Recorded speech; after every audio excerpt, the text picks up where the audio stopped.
In a small and peaceful countryside village surrounded by golden wheat fields, there lived a community of simple, hardworking men who had known nothing but good harvests and calm skies. The village had stood for generations, and the people who lived there believed that nothing could ever truly shake the life they had built. But at the very edge of the village, beneath the oldest tree anyone could remember, sat a man the others called the Wise One. He was very old, with a long flowing white beard, a worn brown robe, and a wooden walking stick that had traveled more roads than any man in the village. His eyes were kind but serious, and those who looked closely enough could see that he carried the weight of something the others could not yet see. One quiet morning, the old wise man rose from his stone bench and looked out at the horizon, and what he saw made his heart sink. Far beyond the golden fields where the sky met the earth, a darkness was gathering slowly and silently, like a shadow that had not yet been noticed. He walked through the village market with urgent steps, stopping men and boys and telling them what he had seen on the horizon. He stood in the center of the village square, raised his wooden stick, and called out to every man who would listen. He told them that a great storm was coming and that they must prepare immediately before it was too late to do anything at all. But the men of the village looked at the clear, sunny sky above them and then looked back at the old man with doubt in their eyes. The village chief stepped forward from the crowd, a broad, strong man in a dark green coat who had never once doubted his own judgment. He laughed and told the old man that the sky was clear, the fields were golden, and that there was absolutely nothing to worry about. The other villagers laughed along, and one by one they turned their backs and walked away, leaving the old wise man standing alone in the square. The old man did not argue and he did not beg. He simply stood there watching them go with deep sorrow in his ancient eyes. Only one person stayed behind, and that was a small young boy with wide, curious eyes who had been watching everything from the beginning. The old wise man knelt down, placed his hand on the boy's shoulder, and said to him, "Always listen to those who have seen more than you." That evening the village went to sleep under what seemed like a perfectly calm and ordinary night sky. But the old wise man did not sleep. He sat at his wooden table, reading his ancient scrolls by candlelight, watching the darkness grow outside his window. And by the time the first hour of the new morning arrived, the sky above the golden fields was no longer the same sky the villagers had fallen asleep under. The young boy was the first to notice, and he ran through the empty village streets as fast as his small legs could carry him. He reached the old wise man's cottage and knocked on the door with both fists, his breath coming in short, frightened gasps. The old wise man opened the door slowly and looked down at the boy with eyes that already knew what the boy had come to say. The boy grabbed the old man's sleeve and pulled him outside, pointing at the fields with a trembling hand. The golden wheat that had stood tall and proud for months was beginning to wither and bend at the edges, as if the earth itself was warning them. The old wise man walked through the village streets one more time, calling out with a voice that was no longer calm but urgent and desperate.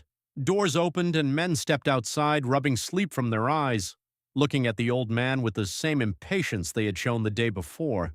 The village chief came out of his stone house with an irritated expression, pulling his dark green coat around his broad shoulders against the cold morning air. The old wise man stood before him and pointed at the sky and pointed at the fields, and told him there was no more time left to waste.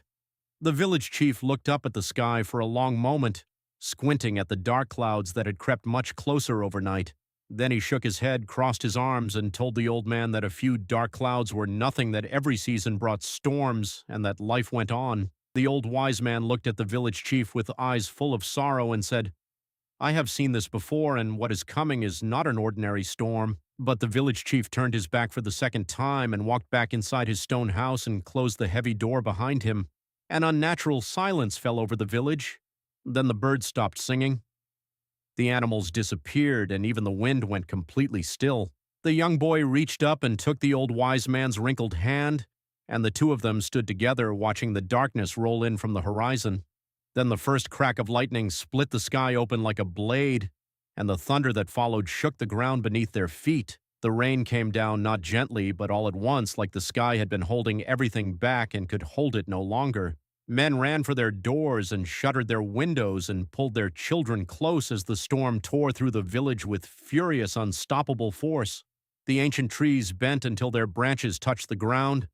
The golden fields were flattened in minutes, and the rooftops of stone cottages cracked under the weight of the wind. And by the time the storm had passed and silence returned, there was almost nothing left of the harvest that had taken an entire season to grow.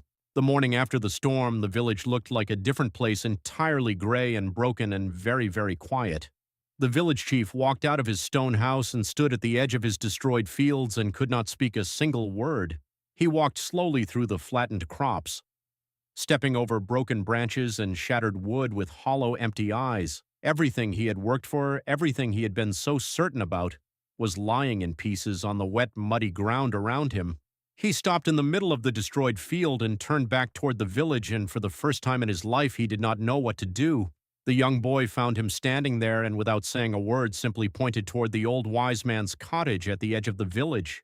The village chief walked through the damaged streets with heavy, slow steps, and every villager who saw him knew where he was going.